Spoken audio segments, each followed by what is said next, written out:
Until 50 years ago, only men were allowed to attend the White House Correspondents' Dinner. And after Michelle Wolf's cringe fest performance on Saturday night, the Correspondents Association is considering reinstating that rule. We will analyze why Wolf's schtick bombed, the difference between comedy and important comedy, and why the left can't tell jokes these days. Then, my latest video for PragerU on leftist abuse of language. Somebody get it to Kanye. I'm Michael Knowles, and this is The Michael Knowles Show.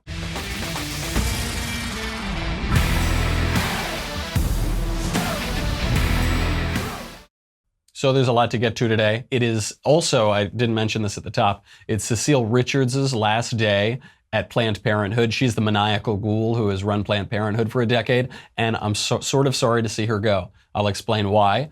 We'll also play the audio of my new PragerU video at the end here, mostly because I really want Kanye to see this. Kanye is now on a run of Scott Adams, Jordan Peterson, Candace Owens. I think this is the time for him to see my PragerU video, so please tweet it at him.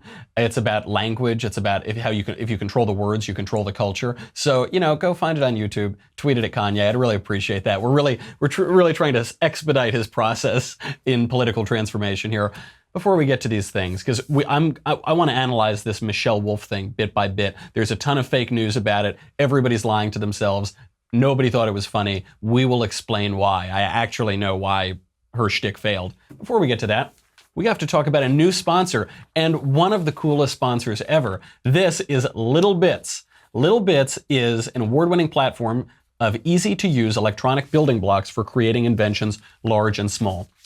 This is, without exaggeration, the coolest toy I've ever played with. I don't know if you've ever seen these. So they sent me this toy so I could play around with it. I'm supposed to send it to my nephew, which eventually I did, but I wanted to play around a little bit first. It is the complete droid kit, like the Star Wars droids. 6 bits, 20 droid parts, 3 sticker sheets, free app. If this thing existed when I was a kid, I would have died for it. It is so they send me the thing, and I say, okay, I'll give this to my nephew. I think he'll really like this, I'm just sitting here in my studio. The office floods in 28-year-olds, 30-year-olds asking me if they can have this toy. Literally trying to take this toy from a child. I said, no, absolutely not. But it is really, really cool. Even adults like this thing. It's got this app with step-by-step instructions and video tutorials. It's kind of like, you build it up and then you kind of program it. It's really, really cool. It's got drive mode, force mode, self-navigation, 20 authentic droid sounds from Star Wars films. You can reconfigure it in different ways so you can create new droids. 22 missions in the app to teach their droid new skills. You can customize new ones, give them personality. It's also a great way for kids to learn how to code. So there is this educational element, but it's really, really cool. Kids learn to control the electronics with code in missions. It does require a smart device, so you do it all from your phone. It's so cool. So I sent this over to my nephew. He is so excited. I didn't realize, I'm not in the toy culture that much. This is like the thing to have. You have to get it. Little Bits. He is truly ecstatic about it. So visit right now. Don't say I never did nothing for you. Visit littlebits.com/Knowles, Knowles, just like Jay-Z's wife. You will get $10 off a droid inventor kit. Buy it. It's the coolest thing ever. Get it now for Christmas. This is really the hot toy. It is so cool. I was like a real Star Wars nerd as a kid. If this toy had been around when I was a kid, I would have been insufferable for my parents. Get the Toy Association's 2018 Toy of the Year for your kids and inspire invention. When Christmas and the holidays come around, you never know what to get kids. Get this. Get it right now and you'll save $10. Littlebits.com/Knowles, Knowles, $10 off a droid inventor kit. Okay. So the White House Correspondents' Dinner was on Saturday. They call this nerd prom. And by they, I mean the people who go. No one else calls it nerd prom, not like regular people don't call it nerd prom. And it isn't nerd prom. This is so absurd. This is so self-aggrandizing. It's all these, journalists and bloggers and TV types, and they call it nerd prom because what they're saying is, we're really smart. It's nerd prom because we're nerds. So we put on our tuxedos, and you're not nerds. Nerds are smart. Brian Stelter and Don Lemon and Jim Acosta are not nerds. They're dummies. I'm sorry to say. I don't want to be mean to you guys. But you're not nerds. You can't call yourselves nerds. You look good on TV. At least Jim Acosta does. You don't. But you're not nerds. Like Jim Acosta I think the height of his intellectual activity is staring at himself in the mirror and smiling. That is what Jim Acosta does. So this happened on Saturday. A ton of backlash against the main performer. So the White House Correspondents' Dinner has been going on since the Coolidge administration, and they would always have some sort of entertainment. Some celebrities would show up. Sinatra started going in the 70s, and by, I think it was 1985, that was the first year they invited a comedian to give the monologue at this event. Now, these have been going on for a long time. They had some good ones in the early 2000s. Norm Macdonald came, he was great. Darrell Hammond came. Even Stephen Colbert pushed the edge a little bit, but he was still fine. This woman bombed. I mean, it was really awful. She totally bombed, and now some people are trying to defend her and say it was good, even though really no one thinks that. The View, leave it to The View. Here are the ladies at The View defending Michelle Wolf's monologue.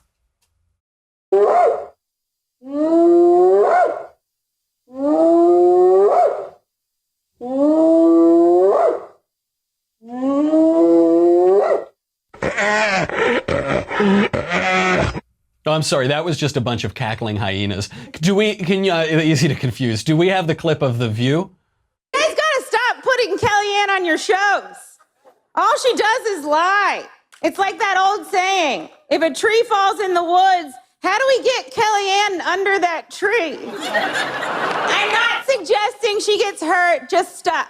I actually really like Sarah. I think she's very resourceful. Like, she burns facts, and then she uses that ash to create a perfect smoky eye. Like, maybe she's born with it. Maybe it's lies. It's probably lies. They're laughing their heads off here. So did she go too far? Well, when I first saw the coverage of it, because I hadn't seen it live, I thought that someone had really pushed the limit, because every headline was it was awful, it was uncomfortable. Yeah. Then I read it and watched the clips, and the comedian did her job. Yeah. She is there to come and push the envelope. That's what comedians do. Right. If people have problem with it, it might be taking issue with this dinner as a whole in these times. No, that isn't true. That isn't her job. That isn't her. Look, there have been plenty of comedians on, I guess they're all on the left. Some are not quite on the left, but they're usually on the left, and no one's taken any issue with them. Even Stephen Colbert, who really actually did kind of go up to the edge, but that isn't their job. The job of a comedian is not to push the envelope. The job of a comedian is to be funny. That's the only job of the comedian. And I had Owen Benjamin on the show a few weeks ago, and he talked about this big distinction in comedians. The ones who go for claps, not laughs. The one like Jimmy Kimmel can't be funny anymore because the left lost its sense of humor. So now, instead of telling jokes on his show, instead of making people laugh, he makes political statements, and then they don't laugh because it isn't funny, so they just clap. They clap approvingly. They say, wow, yeah, he said a thing, yeah, it didn't tickle me because he's not doing his job, but this is the distinction between comedy and important comedy. This is the main distinction in comedians these days, because there are comedians who make people laugh and they tell jokes, and then there are people who can't make others laugh, who can't tell jokes, so they do important comedy. This kind of ruined George Carlin even, when he decided to become a philosopher instead of a comedian. Very talented comedian, and then he started doing this philosopher shtick. It isn't great. It isn't what comedy is for, but people totally misunderstand the job of comedians. They say, you're there to speak truth to power. No, that's what journalists are there for. They totally derelict to their duty for a decade, and now they're the butt of jokes. Now they're sort of the clowns rather than the journalists or the comedians. And the comedians are there to make people laugh. So look, I'm not surprised that the View isn't the most insightful place to look for commentary on this. The left and anti-Trump conservatives now are calling those of us who didn't like the shtick hypocrites. They're saying, oh, what, are you offended, snowflakes? Or you're always saying we're offended. Well, now you're offended. It's not quite that I'm offended. I am offended because it's not in good taste, but I don't really care. It's just that it isn't funny. And the set bombed. Everyone admits that the set bombed. Even the left admits it. This isn't some left-right thing. The left admits it bombs. Douglas Brinkley, who's a CNN talking head who refers to himself as a presidential historian, Douglas Brinkley came on for reaction after the Correspondents' Dinner, and they said, what do you think? And he said, well, there were some good lines. Right, he was trying to put a good spin on it. Now, there were a couple good liners, and then they brought him on again. He said, well, yeah, yikes. And then the third time they brought him on, he said, okay, they got to cancel this dinner. This was a disaster. Margaret Talev, the head of the White House Correspondents Association, she defended Wolf. She called Wolf a talented comedian who had a message to deliver, and she did deliver a message. Again, this is back to the View's misunderstanding of comedy. The point of comedy isn't to deliver a message, it's to make people laugh. So then the head of the White House Correspondents Association said, unfortunately, the entertainer's monologue was not in the spirit of that mission to unify the country. So even the White House Correspondents Association threw this woman under the bus. Maggie Haberman criticized it. Maggie Haberman, more than basically any journalist, was totally in the tank for Hillary. The Hillary campaign openly talked about this with one another in memoranda that have since come out. But Maggie Haberman tweeted out, she said that the press secretary, Sarah Huckabee Sanders, sat and absorbed intense criticism of her physical appearance, her job performance, and so forth, instead of walking out on national television, was impressive. Because Michelle Wolf was really crude to President Trump, and then almost exclusively the women in the Trump administration. Those were her two targets, Trump and the women in the Trump administration. Now, I have to say, a lot of this sounds like a little too late, because everybody was laughing in the room. I don't know that it was like real laughter, but it was at least performed laughter. All of those left-wing journalists there, they gave her laughs. They played into some of the bits. She did this thing. Well, we'll get to it in a little bit. But Michelle Wolf had this segment where she would call out something, and then the whole audience would call back. So they were in it, and then they realized how awful it looked afterward, and they said, "Okay, we got to throw her under the bus. We've got to throw Wolf under the bus," because Wolf was vulgar. She was vicious to women about their appearance. She was profane. She was, and what all of the media people realized, because they were all laughing in the room, but then when they left, they said, uh-oh, now we can't criticize Trump for those things. Uh-oh, yikes, we just destroyed our main line of attack against Donald Trump. Oh yeah, that was really bad. We hate her, yada, yada, yada. So in that way, I think it was really a great event, because it showed them to be the hypocrites that they are. So the other ridiculous lie that's going around is that Wolf mocked everybody. Look, she mocked everybody. Only the GOP is getting offended, you little snowflakes, but she mocked everybody.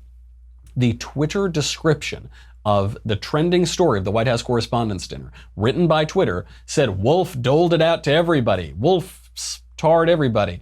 NBC analyst Howard Feynman wrote about this. He tweeted out, regarding Michelle Wolf, 1, yup, crude, blunt, pitiless. Remind you of, say, a president? Number 2, she torched everyone, even Democrats, Stormy Daniels, the media. 3, she wasn't playing to all of America or the room, but to her Netflix deal. 4, she was invited. 5, it's not her job to behave. And 6, she's funny. Basically, none of that is true, or if it's true, it shows that she was terrible. Number 1, right, he admits here that this was more about attacking the president than being funny. They're out for blood. They want to attack the president. So it was about attacking the president, right? Number 2, that's a lie. The few jokes that she told about Dems were compliments. They were, I think they called it Ben Smithing after the founder of Politico, or after the founder of BuzzFeed, I suppose. Ben Smithing is when you say something mean about Democrats, but it's just mean enough to get credibility as an attack, but then it's not so mean that it actually hurts. So one of the jokes that Michelle Wolf said was, Democrats are bad because they lose sometimes. They're really bad because they lose elections. The whole joke was, Republicans could nominate Jeff pedophile Nazi doctor and the Democrats would still lose. So the whole joke is Democrats are great, and the only flaw is that, I don't know, they're not charismatic enough, but they're really good. Another joke was that Rachel Maddow is just too smart for TV. Rachel Maddow is way too educated for a popular TV show. Ha ha ha, that's not an insult, that's not an attack. So then number 3 that the NBC analyst says is, that means she didn't do her job. She didn't, if she's playing to all of these places other than the room, then she didn't do her job. Yes, he says number 4, she was invited, but that was a mistake to invite her. It's not her job. Sure, it's not her job to behave, but it is her job to read the room and to entertain, which obviously she did not do. Obviously, the reaction shows she did not do her job. And she isn't funny. She isn't funny. She just makes political statements that this guy at NBC likes. But that's not the same thing as being funny. There are plenty of people who, on the conservative side, who say things that I like who aren't funny. That's good. I like them, but that doesn't make them a comedian. Now, the final left-wing attack here is that it is hypocritical for Trump supporters to attack this woman for being vulgar and profane and not having class or anything and not being funny. They say it's hypocritical because Trump says mean things and he says vulgar things and all that. I will explain to you why these cases are completely different. Here is a classic example from Donald Trump from one of the debates with Hillary Clinton. Oh, it's just awfully good that someone with the temperament of Donald Trump is not in charge of the law in our country. Yeah, because you'd be in jail. Secretary Clinton.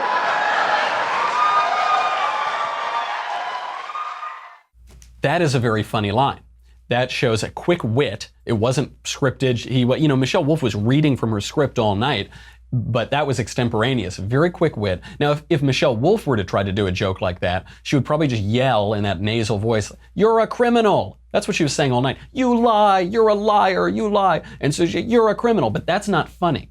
What's funny is waiting for Hillary to tee it up, and then Hillary says, "I don't want to live in an America where Donald Trump is president." So how do you play on that? Well, why not? One, you could make a joke about her character, her own actions, and you could make a joke about what happens if you're president, right? You play around in this scenario. A joke requires detachment. It requires space. So she says, "I don't want to live in an America with Donald Trump." It's not like he says, "Yeah, that's right, you wouldn't, because I do good things and you would do bad things." Right? That would be the Michelle Wolf thing. Instead, he goes, "Yeah, you'd be in jail. That's why you wouldn't want it, because you're a crook." That's funny, and he's detached enough to enjoy it. He's having fun up there. He's not just very angry. He did this with everybody. He did it with Rand Paul. He did it with Little Marco, to use his phrase, and of course he did it to Jeb Bush. Here is an amazing one from Jeb. This is a tough business to run for president. I know, you're a tough guy, Jeb. And we need to have a leader that is real principled. tough. You're never going to be president of the United States by insulting your way to the presidency. Let's see, I'm at 42 and you're at 3, so Doesn't matter. Far I'm doing better. Doesn't matter. So far I'm doing better. You started off over here, Jeb. You're moving over further and further. Pretty soon you're going to be off the end. This doesn't do a thing to solve the problem. Devastating. And the reason that's so funny, well, the main reason it's so funny is because it's true. Jeb Bush says, "You got to be real tough like me." And so what does Trump do? He doesn't say, "You're not tough, I'm tough," blah, blah, blah, blah, right? That's what Michelle Wolf would do. Instead, he just points out the obvious. He says, "Oh yeah, you're real tough. Yeah, no, you're a big tough guy. I'm real," right? If you just prick that little ridiculous balloon, it'll pop because we all know what the truth is. The other reason it's funny is that he's punching back. He isn't really starting these fights. Roseanne Barr was tweeting all of the rules for comedy to explain why this shtick didn't work at the correspondence dinner. And one thing she said is, never insult someone in the room who's more famous than you. Never pick a fight with someone more famous than you, because you'll lose the audience. And Donald Trump actually doesn't really pick fights. He tends just to hit back. He did this with Rosie O'Donnell. He did this with Jeb Bush. He did this with Hillary. On and on. With Rosie, you saw him when he was so vicious with her, but he said, "Look, with me, she insulted my business, and so with me, I fight back." And so it actually makes him the underdog. Jeb Bush, in these attacks, Hillary Clinton, they were supposed to be the bigger characters. They were supposed to be the more stately people, but they degraded themselves and they kept attacking and attacking. So it just gave Trump the opening to punch back. Even with John McCain, he was so vicious to McCain and basically made fun of his being a prisoner of war. But McCain did start it. He didn't. Now, I'm not saying McCain was as vicious to Trump. He wasn't. But he criticized Trump. And what happens with Trump is the minute you hit him, he punches you back at least twice as hard. You can argue about whether that's appropriate or nice or whatever, but it's always punching back. The other thing about Trump is his comedy isn't essentially angry.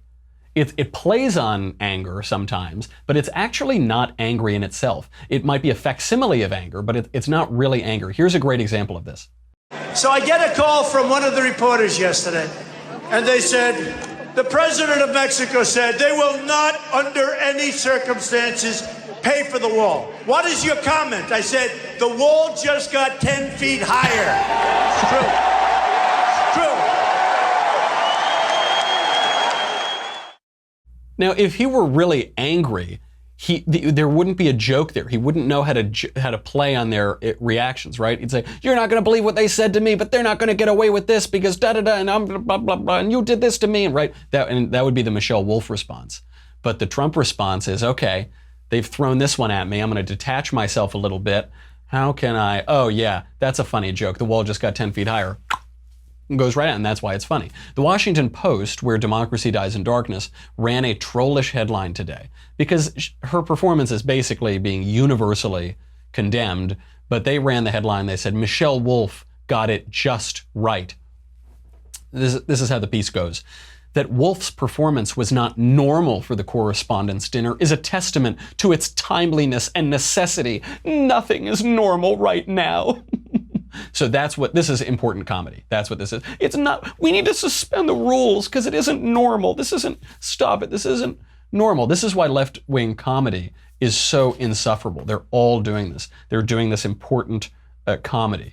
So, if the purpose of comedy is to make people laugh, then they'll keep that in mind. But they say, no, these aren't normal times. We have to suspend all the rules. No, you don't. You don't have to suspend all the rules. You're in this vacuum. Your vision is so warped by your own hatred of Donald Trump that you don't realize the rules of comedy still apply. And so you might find catharsis in her saying mean things about Trump. That's not comedy. Let's get to Michelle Wolf herself to compare. So the woman who introduced her said, Michelle Wolf is not a political comedian by trade, and that is obviously true. She clearly isn't. It's why she bombed it so badly. Here's how Michelle Wolf opens. Like a porn star says when she's about to have sex with a Trump, let's get this over with. Yep, kiddos, this is who you're getting tonight. I'm gonna skip a lot of the normal pleasantries. We're at a Hilton, it's not nice. This is on C-SPAN, no one watches that. Trump is president, it's not ideal. The White House Correspondents Association, thank you for having me. The monkfish was fine.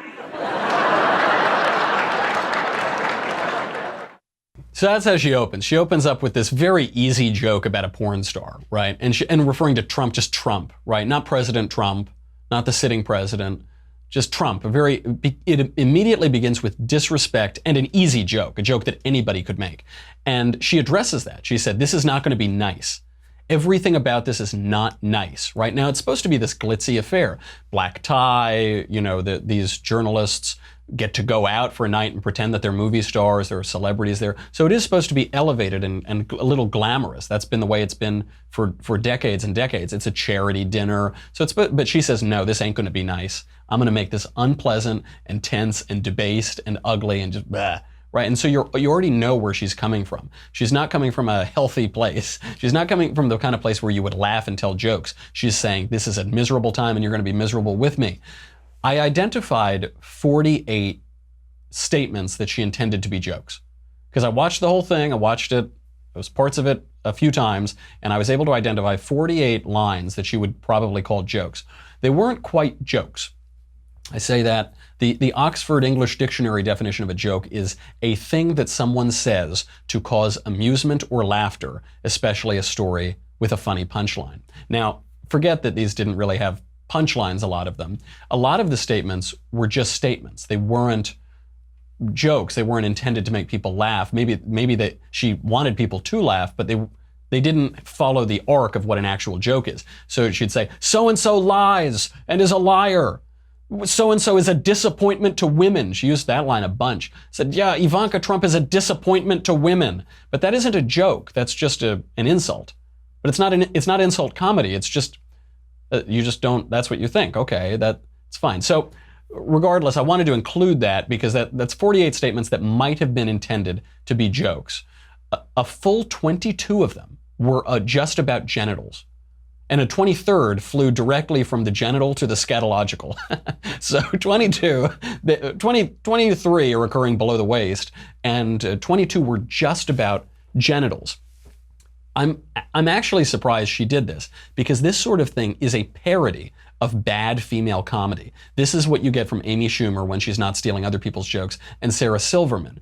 It's the easiest, grossest comedy that usually people don't really laugh at. South Park perfectly skewered this sort of fake comedy. Hey, girls are funny, Wendy, okay? Get over it. Just do women's comedy stuff, talk about how fat you are and how you want to have sex with guys, and then say, my vagina a lot. That is it. Trey Parker and Matt Stone are making fun of the Amy Schumer, Sarah Silverman kind of comedy because that isn't funny. I suppose they think it's funny because it's incongruous, right? They're playing on an incongruity. So they say, well, women are perceived as being very feminine and nice and pleasant and graceful, and we're going to be explicit and vulgar and materialistic and profane. But the thing is, that doesn't work. That only works once. That only works in the 80s. It doesn't work when the norm for women is feminism. When the gracefulness and the femininity has all gone out the window for decades, then it's not funny anymore. It's just, that's the way it is, right? That's sure. And now everything that Michelle Wolf did was extremely vulgar. So F words, explicit genital references, pretty raunchy general references. That's not to say that you can't do those things. You can talk like a sailor sometimes or make jokes about genitals or whatever, but there is a time and a place for that. As I say, there's a time and a place for everything, and that's college. But there are times and places for this, right? So they'll say, well, Trump said gross things. He talked about genitals and made jokes about genitals. Right. He didn't do that on a podium at a black tie affair. He didn't even brag about it or do it in public. He defended those statements as locker room talk because they were locker room talk. Because he thought he was having a private conversation with a guy, the sort of conversation that every guy has. Sorry to tell you, ladies, whatever little feminist guy is telling you, I've never said anything like that. I've never said anything. So no, and what they're like, run away. Because those are the creepy guys that are convincing you that they're nice and sensitive and feminists, and they are the creepiest of all. Those are the Aziz Ansari types. Owen and I were discussing that. I think Owen uses the word soy boy. Run away from that, because that's locker room talk. But there's a difference between locker room talk and glitzy Washington affairs. They're not. You got to read the room. You got to read your crowd. And also, you've all been criticizing Trump for saying those things. So now you can't do it. Now you've been saying it's the worst thing, and he did that. And yeah, it's great for her to do it because he did it. What? That doesn't make any sense. Also, it's so easy to go blue in comedy. It's so easy to just cheat at comedy by using swear words and raunchiness as a crutch. It's much easier to do that than to try to do jokes without that. Jerry Seinfeld talks about this. Norm Macdonald talks about this. It's much harder to be funny without that crutch. She wasn't even playing on anything else. It was just raunchiness and bad words. If you took all of that out, there wouldn't be any words left. There wouldn't be any, and it also isn't subversive. So the idea is that's the whole thing of like women talking about their genitals, is I'm going to be subversive. But that isn't subversive. That's the way comedy is now. That's the baseline. That's the way society is. You hear it on network television. You hear little kids using terrible words in front of their parents. Little kids always use terrible words. They used to do it not in front of their parents. Right now, going clean is subversive. So there is a great, again, I always bring up Norm because he's the best living comedian. And Norm Macdonald was invited to one of these Comedy Central roasts for Bob Saget. And all of these roasts, it was same thing as this, just how do you say the raunchiest, grossest thing with the most F words? And so Norm decided, I'm going to be really subversive by telling clean jokes from the Dean Martin roasts. So he'd say things like, your face looks like a flower, like a cauliflower, and then be able to say, oh, this is so shocking. This is so subversive. Now, the rest of the jokes, I'll have to wrap this up in a second, say goodbye to Facebook and YouTube, but the rest of I'll try to run through these quickly. The rest of them, Hillary ignored Michigan in the campaign. That was one of the premises, haha. In another one, Michelle Wolf called Trump I'll just say the word. She called Trump a pussy. I can use it because they talk about the hats that way. And then she made a joke about how she can't grab him, haha. She used the euphemism about pulling out of the Paris Agreement and how most men don't do that. Then one of her jokes just said, Trump is racist, xenophobic, Nazi, incompetent, and impotent, ha ha ha. Just insults. She said teachers don't need guns. That was one of the premises. Said Mike Pence is awful too. And so this was actually one of the best jokes of the night. She hit Mike Pence for being pro-life. That was the whole joke. And I loved this joke. Here it is. Mike Pence is also very anti-choice. He thinks abortion is murder, which, first of all, don't knock it till you try it. And when you do try it, really knock it. You know, you got to get that baby out of there. And yeah, sure, you can groan all you want. I know a lot of you are very anti-abortion. You know, unless it's the one you got for your secret mistress. It's fun how values can waver. But good for you. This was probably her best joke of the night. One of two that were passably funny. And the reason, it's not that this joke was terribly funny. It was pretty horrifying. It would have been funny if it weren't such a horrifying image that it kind of overwhelmed the comedy of it. But and obviously she didn't get the room. This was a totally inappropriate joke for an event like this. But it was pretty good because it killed all of the pro-abortion arguments. It actually did. It sort of got to the issue. For instance, she admitted that the baby is a baby. She said, you got to really, you've got to knock it because you got to get that baby out of there, right? She is saying, look, abortion is when you kill a baby in the womb and get rid of it. And she's following that to its logical conclusion. So that is truthful. She's kind of playing on truth. It's so horrifying it wasn't totally funny, but it was probably the closest thing to a joke she had all night. She doesn't totally get the issue, but Jonathan Haidt did that study that shows that conservatives understand the left doesn't understand the right terribly well. And then all the rest of the jokes were about sex, She talked about how she worked at Bear Stearns, so she's never been harassed, but she got effed. Some easy jokes like that. One kind of funny one about Mika and Joe, where she said Mika and Joe on Morning Joe on MSNBC. That it's always nice when a Me Too works out. It's kind of funny. And the rest just total insults against other media personalities. So it doesn't have to be this way. The reason the shtick bombed is because she's so angry. She hates Trump. She hates the Trump administration. She hates the media. And so she would just call them liars. But calling someone a liar isn't a joke. And the premises, other than the abortion one, just weren't true. She had a joke about Starbucks, and the premise was that Starbucks isn't doing enough to stop racial discrimination. The real joke is that Starbucks is the most hippy-dippy, bleeding heart place on earth, and it isn't, the Jim Crow South. That would be the actual joke. It was so disconnected from reality. We will get into how it wasn't always like this and how to get comedy back, and my PragerU video. But I gotta say goodbye. I'm sorry to Facebook and YouTube. You can find this show on iTunes, on Stitcher, on Google, on Facebook, on YouTube, on MySpace, on Zanga, on LiveJournal.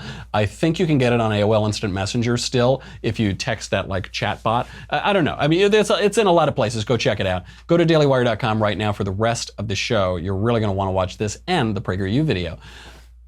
But it's $10 a month, $100 for an annual membership. You get me, you get the Andrew Klavan Show, you get the Ben Shapiro Show. You get to ask questions in the mailbag. Get them in. That'll be on Thursday. You'll get to ask questions in the conversation. Next one coming up. Little old me. Go to the Daily Wire right now. None of that matters. This is what matters. This is what really matters. Because, listen, I'm not willing, when you sip a delicious ambrosia, you don't always want to switch. And right now I'm on the Kanye West vintage 2018, for when Kanye West, the biggest pop star in the world, decided that he was going to start saying extremely conservative Republican things on Twitter. And the tears are still flowing. Thank goodness I brought this home over the weekend so that I could survive. Some of my colleagues, sorry to say, they perished. They didn't bring their leftist tears tumblers home. Sorry, don't be like them. Don't be like them. Don't be caught unawares. You don't know the day or the hour when leftist tears will drown you in their salty deliciousness. Go to dailywire.com. We'll be right back.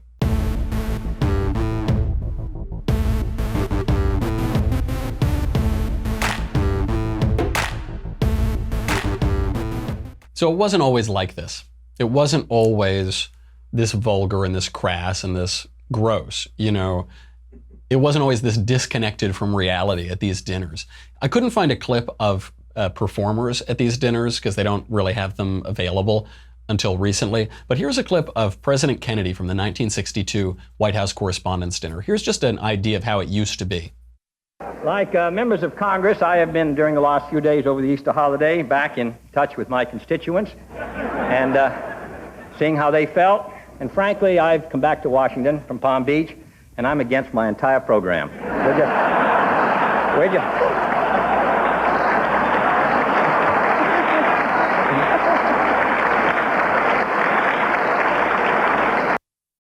So that it's kind of funny too, because John F. Kennedy's vacation home, one of his, was right near Donald Trump's. He would go down to Palm Beach a lot.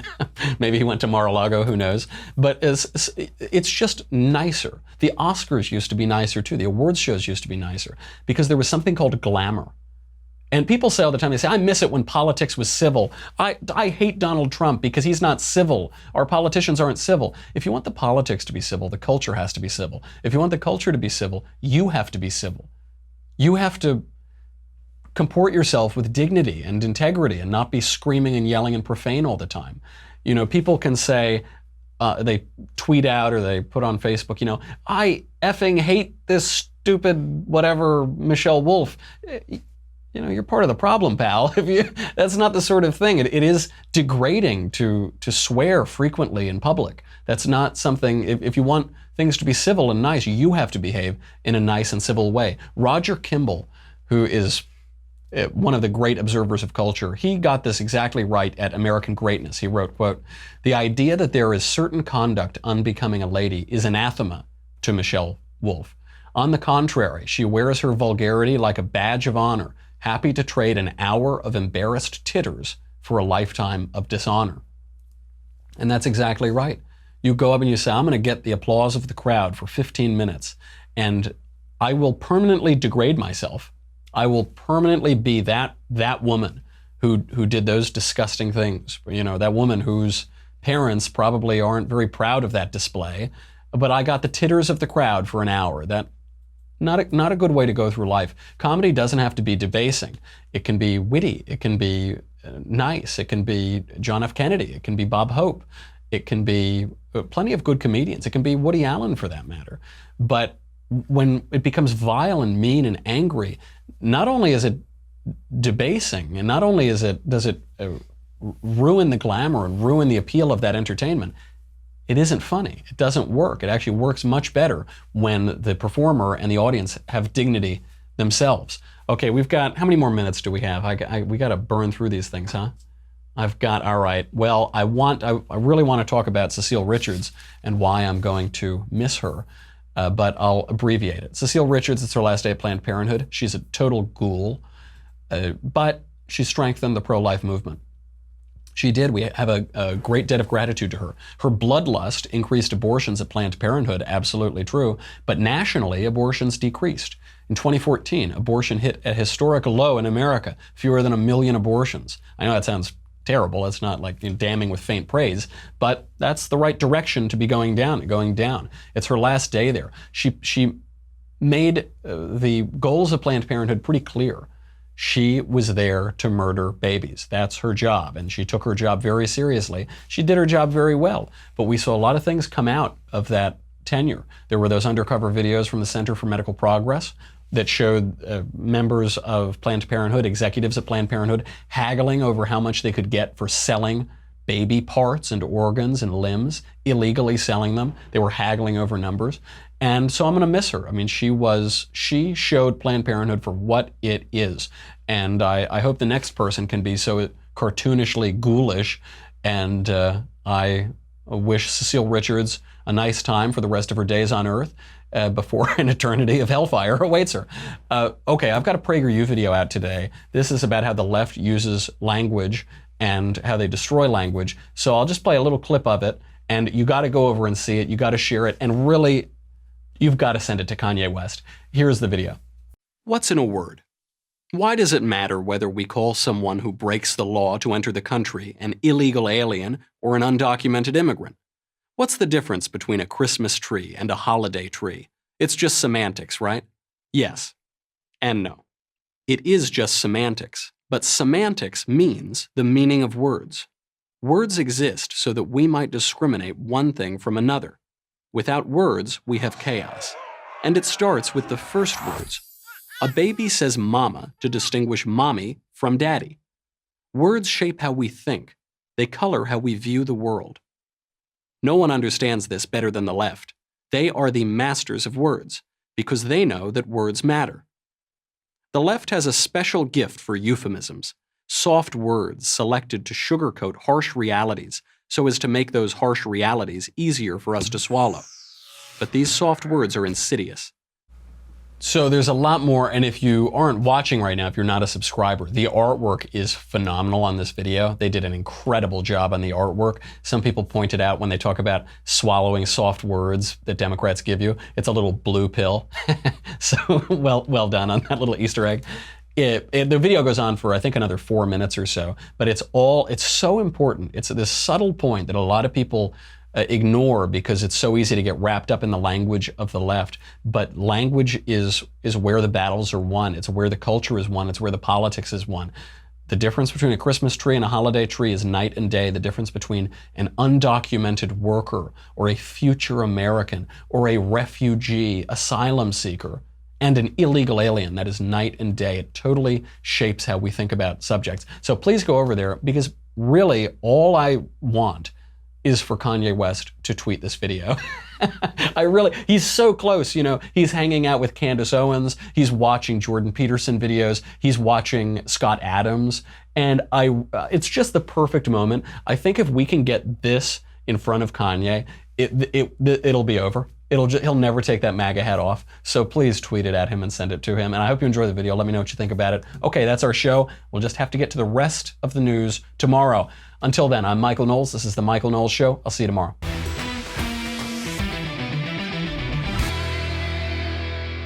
The Michael Knowles Show is a Daily Wire forward publishing production. Executive producer, Jeremy Boring. Senior producer, Jonathan Hay. Supervising producer, Mathis Glover. Our technical producer is Austin Stevens. Edited by Alex Zingaro. Audio is mixed by Mike Coromina. Hair and makeup is by Jesua Overa. Copyright Forward Publishing 2018.